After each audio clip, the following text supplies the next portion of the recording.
You're listening to a production of the National Media Archive. To learn more or volunteer, go to nationalmediaarchive.com.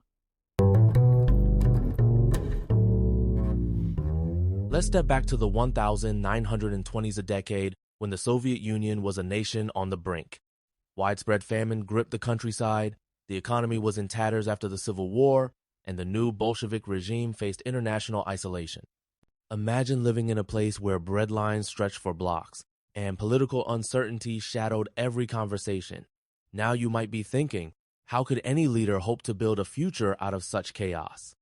But that's exactly what Joseph Stalin promised, and his methods would change the course of history, for better and, as we'll see, for much worse. This was a society grappling with the fallout of the Russian Civil War, wrestling with terms like war communism and new economic policies that shaped daily life and set the stage for what was coming next. Stalin's rise would transform this fractured society, but not through gentle reform. Instead, he launched a series of radical, top-down programs that aimed to catapult the USSR into a modern industrial state. But there was a dark side, a campaign of fear and violence that would haunt generations. Let's explore how the seeds of that tragedy were sown. Now, who was Joseph Stalin before the world knew him as the iron-fisted leader of the Soviet Union? Believe it or not, Stalin wasn't Lenin's natural successor. He was more of a backstage operator, a master of political chess, if you will. By 1922, he'd become General Secretary of the Communist Party, a role that let him build a loyal network by quietly appointing his own people to key posts. Picture the party like a giant, sprawling machine. Stalin figured out how to operate every lever. Rivals like Leon Trotsky, Zinoviev, and Kamenev tried to form a united opposition to counter him, but by 1927, Stalin had outmaneuvered them all. Trotsky was expelled, exiled, and eventually assassinated. The last obstacles to Stalin's total control were gone. You might ask, how does someone so unassuming seize such power? The answer lies in Stalin's use of patronage and apparatchik's bureaucratic loyalists who owed him everything. This wasn't just politics, it was ruthless consolidation, setting the table for the sweeping and brutal policies to come. Let's talk about a word you may have heard, kulak. In Russian, it means fist, but by the 1920s, it described a whole class of land-owning peasants. Now, don't picture aristocrats with golden spoons. These were hard-working farmers who'd managed to buy a bit more land or livestock than their neighbors, often after the emancipation reform of 1861. Imagine a rural village where one family has a horse and a few hired hands, while most others struggle to make ends meet. That's the kulak. They weren't parasites, they were entrepreneurial, taking advantage of new agricultural techniques, what we'd call agronomic innovation, and sometimes lending money or leasing land to others.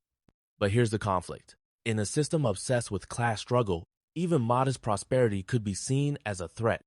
The kulaks became scapegoats for the hardships facing the countryside, a convenient enemy for Stalin's coming transformation. After the 1917 revolution, the Soviet regime actually tolerated the kulaks at least for a while. Why? Because they needed their expertise to feed starving cities. The new economic policy, or NEP, allowed some private trade, which gave the rural economy a much-needed boost. But as the 1920s wore on, Stalin grew increasingly suspicious. He believed that only state-controlled, collectivized agriculture, where farmers worked on giant, communal farms, could fund his dreams of rapid industrialization. The kulaks, with their independent streak and ability to hire laborers, seemed to defy socialist ideals. Picture the tension. On one side, Soviet planners envisioning kolkhozes, collective farms, and sovkhozes, state farms. On the other, peasants trying to hold on to their land. The stage was set for confrontation, and Stalin was ready to deliver the first blow. Before the violence came the words, the Soviet leadership began a deliberate campaign to paint the kulaks as enemies of the people. Newspapers, posters, and radio broadcasts flooded the countryside with slogans calling kulaks bloodsuckers and saboteurs, accusing them of hoarding grain and sabotaging the revolution. Let me tell you a story. Imagine a village meeting where neighbors are encouraged to denounce each other. Suddenly, old rivalries become life and death accusations. This is agitprop, an action propaganda designed not just to inform, but to turn communities against themselves. The technical term demonization comes to mind, and it's as chilling as it sounds. By labeling an entire group as other, the regime made their persecution seem not just acceptable, but necessary. It's a strategy as old as power itself. In 1929, Stalin made it official. The Kulaks were to be liquidated as a class. The Communist Party adopted this policy in January 1930, unleashing a whirlwind of land seizures and forced removals. This wasn't just about economics, it was state-sponsored social engineering on a massive scale. The bureaucracy classified kulaks into three categories. Category 1, enemies of the people accused of active resistance, destined for execution or the infamous Gulag labor camps. Category 2, those labeled as threats, but less dangerous to remote exile in Siberia or Kazakhstan. Category 3, those merely suspected displaced within their own regions, stripped of rights and livelihoods. You might be asking, how were these categories decided? Sadly, the answer is arbitrary and often corrupt. Local officials, motivated by fear or personal grudges, had sweeping power to decide fates. This is what historians call extra-legal process justice without checks, often without evidence. The reality of dekulakization was brutal. Between 1930 and 1931 alone, about 1.8 million people were deported. Picture families wrenched from their homes in the dead of night, herded onto overcrowded trains bound for the frozen fringes of the Soviet Union. This was not just relocation. It was a process of forced migration and collective punishment. Villages turned on themselves as propaganda-fueled suspicion led to betrayal, sometimes by neighbors, sometimes by family. The fear was palpable, the violence real. Now you might be wondering, did this achieve its goals? In the short term, it broke the rural elite, but at what cost? The social fabric of the countryside, built on trust and cooperation, was shredded, replaced by isolation and fear. And the trauma would linger for generations. For those sent into exile, life became a daily struggle for survival. The Gulaga system of forced labor camps became infamous for its cruelty. Deportees faced sub-zero temperatures, starvation, and disease. Many never saw home again. Think about the logistics, transporting millions across thousands of kilometers with little food or shelter. This is what geographers call demographic engineering, reshaping populations by force. The Soviet state used the secret police, the NKVD, as both muscle and surveillance, chilling example of totalitarian control.